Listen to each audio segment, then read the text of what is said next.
Please share it to all your contacts.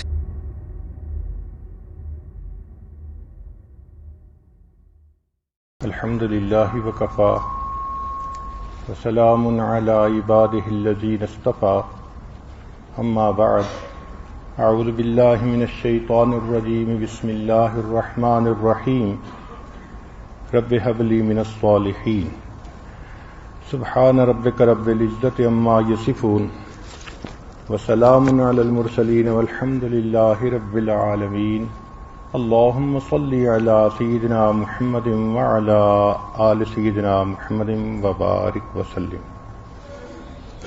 اس وقت تک آپ کو بچے کی فزیکل گروتھ کے بارے میں 11 ونڈوز بتائی گئیں، بچے کی مینٹل گروتھ کے بارے میں 11 سٹیجز بتائی گئیں، بچے کے ڈیلیز کے بارے میں 5 ڈیلیز بتائے گئے۔ اگر آپ نے یہ 3 کام کر لیے تو اس کا مطلب کہ آپ کا بچہ بہت ہیلدی حالت میں بچپن سے نکل کر اب لڑکپن کی طرف چل پڑا اور آپ اپنی اسائنمنٹ کے اندر کامیاب ہو گئیں۔ ماں کو اپنے بچے پہ بہت توجہ دینی پڑتی ہے۔ خاوند کو چاہیے کہ جب بیبی ہو تو وہ اپنی بیوی کو زیادہ سے زیادہ خوش رکھنے کی کوشش کرے۔ جو خاوند بچے والی عورت کو بادر کرتے ہیں، ٹف ٹائم دیتے ہیں، سٹریسفل رکھتے ہیں، تو ماں کی جو اٹینشن ٹورڈز بیبی ہے وہ ریڈیوس ہو جاتی ہے۔ تو وہ باپ اپنی بیوی کو ٹف ٹائم نہیں دے رہا ہوتا، اپنے بچے کے گرو ہونے میں رکاوٹ ڈال رہا ہوتا ہے۔ اس لیے فقہا نے بھی لکھا ہے کہ حاملہ ہو عورت تو بھی اس کو خاوند خوش رکھنے کی کوشش کرے، بچے والی ہو تو بھی خوش رکھنے کی کوشش کرے۔ اب بچے والی ماں ہے اور خاوندی کے انتظار میں بیٹھی ہے، اور خاوند صاحب کو باہر سے فرصت نہیں۔ کبھی تو بزنس کی واقعی ڈیمانڈز ایسی ہوتی ہیں کہ ٹائم زیادہ دینا پڑتا ہے، اور کبھی الٹی حرکتیں کرتے ہیں اور نام بزنس کا لگاتے ہیں۔ اس لیے کچھ مردوں کے آفس دن میں لگتے ہیں اور جن کی عادتیں خراب ہوں ان کا آفس رات تک چلتا رہتا ہے۔ تو خاوند کو چاہیے کہ ایسے موقع پہ وہ سپورٹ کرے اپنی بیوی کو، اس کو خوش رکھے تاکہ وہ خوشی کی حالت میں بچے کو اٹینڈ کر سکے۔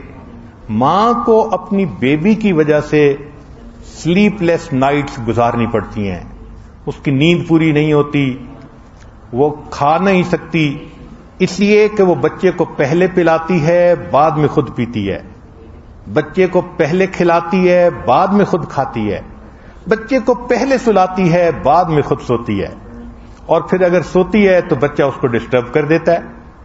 اب بچہ اگر اس کو ڈسٹرب کرے گا تو اس کو کہیں سے تو سکون ملنا چاہیے، یہ سکون اس کو خاوند دے سکتا ہے۔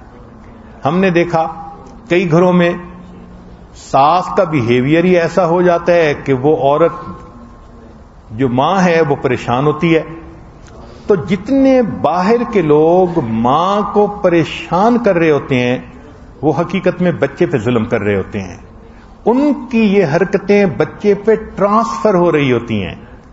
اور جو ماں کو خوش رکھتے ہیں حقیقت میں وہ اپنے بچے کی اچھی گروتھ کا انتظام کرتے ہیں۔ اللہ تعالیٰ اس بات کو سمجھنے کی توفیق عطا فرمائے۔ یہ بچے کی 2 طرح کی گروتھ، فزیکل گروتھ اور مینٹل گروتھ تھی۔ اب ایموشنل گروتھ کے بارے میں مستقل بیانات ہوں گے، مختلف ٹاپک ہوں گے۔ اللہ تعالیٰ ہمیں ان تمام معلومات کو پریزرو کرنے کی، یاد کرنے کی توفیق دے، پریکٹیکلی اس کو امپلیمنٹ کرنے کی توفیق دے، اور اللہ تعالی ہمارے بچوں کی اچھی پرورش فرمائے اور انہیں اپنا مقبول بندوں میں شامل فرمائے۔ وآخر دعوانا ان الحمد للہ رب العالمین۔